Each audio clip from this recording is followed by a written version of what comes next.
Hello, bachcho. Let's see this question. A massless platform is kept on a light elastic spring as shown in the figure.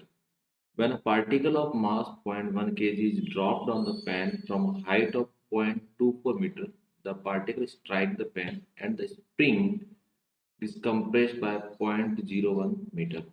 From what height it should the particle be dropped, it caused the compression of 0.04 metre. देखो इस question में एक spring के ऊपर एक platform को fit किया गया है और फिर उसके ऊपर एक पार्टिकल को ड्रॉप करवाते हैं। पार्टिकल के पास में कुछ इनिशियल हाइट है जिसकी वजह से स्प्रिंग जो है वो 0.01 मीटर ड्रॉप कंप्रेस होता है। तो अब हमसे पूछा गया है कि स्प्रिंग को और कितना पार्टिकल को और कितनी हाइट से गिराया जाए ताकि स्प्रिंग 0.04 मीटर हो जाए। तो मैं आपको सिचुएशन समझाता हूँ। पहले ये ऐसा कुछ है, ये स्प्रिंग है, ठीक है, और यहाँ पार्टिकल है। बाद में इनिशियल कंडीशन के हिसाब से ऐसा कुछ हो रहा है, पार्टिकल कहाँ आ जाता है यहाँ पे, और ये कंप्रेशन कितना है 0.01 मीटर का। तो मेरी ये जो कंडीशन है, मैं इस कंडीशन को इनिशियल कंडीशन मानते हैं और इसको फाइनल कंडीशन मानते हैं, ठीक है। इनिशियली और ये जो वाली हाइट पहले वाले केस में 2.4 मीटर दे रखी है, 0.24 मीटर दे रखी है, करेक्ट, 0.24 मीटर दिया हुआ। अब इनिशियली पार्टिकल के पास वेलोसिटी कितनी है, जीरो। फाइनली वेलोसिटी कितना है, जीरो। इसके अंदर कौन कौन से फोर्स वर्क कर रहे हैं, ग्रेविटी और स्प्रिंग। दोनों कैसे फोर्स है, कंजर्वेटिव। तो टोटल मैकेनिकल एनर्जी क्या रहेगा, कंजर्व रहेगा। टोटल मैकेनिकल एनर्जी कंजर्व रहेगा तो K initial plus U initial is equal to K final plus U final. Initial kinetic energy zero, तो ये कितना हो जाएगा, जीरो। फाइनली पार्टिकल स्टॉप हो जाता है तो काइनेटिक एनर्जी जीरो, करेक्ट।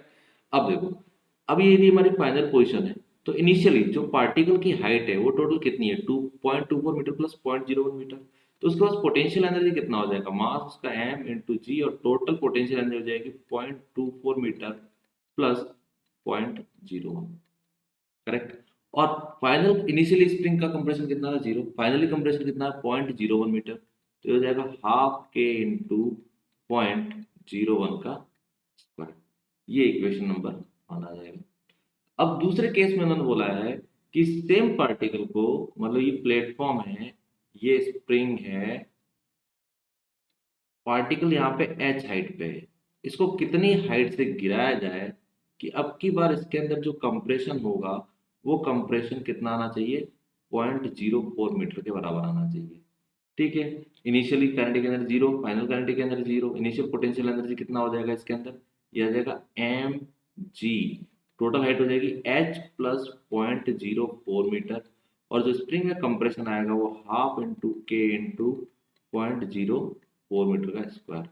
ये इक्वेशन नंबर हो जाएगी टू। दोनों इक्वेशन का अपन ले लेते हैं रेशियो, 1/2, 1/2 का रेशियो लोगे तो यहाँ से आ जाएगा M G 0.25 is equal to half के 0.01 का square divided by M G H plus 0.04 divided by half के 0.04 का whole square. M G cancel, half के बाई टू कैंसिल। इसको थोड़ा सॉल्व करेंगे तो यहाँ से H is equal to 3.96 metre. Let check the option. Option A 0.96 metre, option B 2.96 metre, option three 3.96 meter, option 4 0.48 meter. So option 3 is the final answer. Best of luck.